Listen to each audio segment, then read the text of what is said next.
नया साल में शादी भइली अइनी ससुरार, बड़ी मोहला गता वही जा तड़पत होई है यार, तड़पत होई है यार, तड़पत होई है यार। नया साल में शादी भइली अइनी ससुरार, बड़ी मोहला गता वही जा तड़पत होई है यार, तड़पत होई है यार। सब कुछ देनी पर साल में हर नियत, सब कुछ देनी हर साल में हर नियत।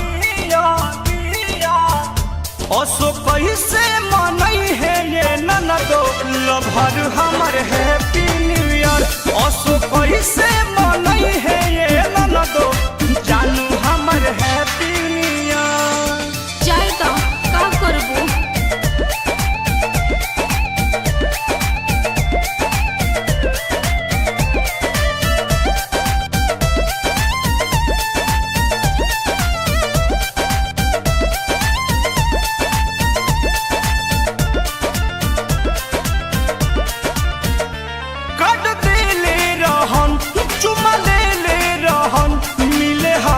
से आइली अकेले रहन।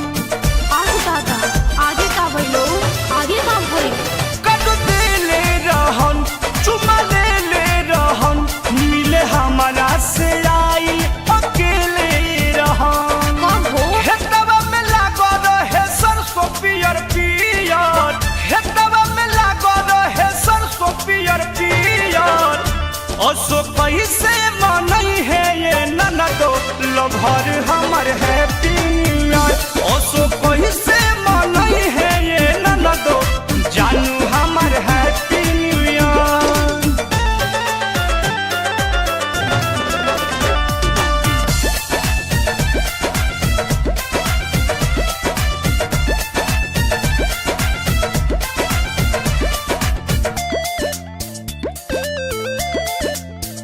छूटल बचपन के साथ खाना होई है ना खात, तनी अपना मोबाइल से करा दो ना बात। ना ना भैया मारे लगे भान। छूटल बचपन के साथ खाना होई है ना खात, तनी अपना मोबाइल से करा दो ना बात। ना दादा अरुण बिहारी गम में पियत होई है बिया, परमोध प्रेमी गम में पियत होई है बिया।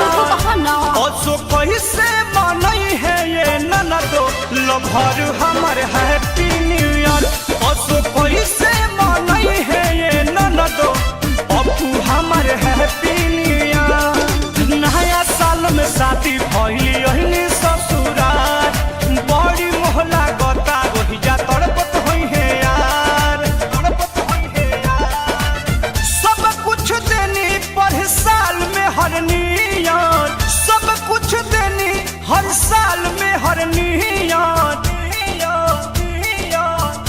असो कैसे मनई है ये ननदो लभर हमर हैप्पी न्यू ईयर, असो कैसे मनई है ये ननदो जानू हमर हैप्पी न्यू ईयर। इतना मन बात एजे बुला लो।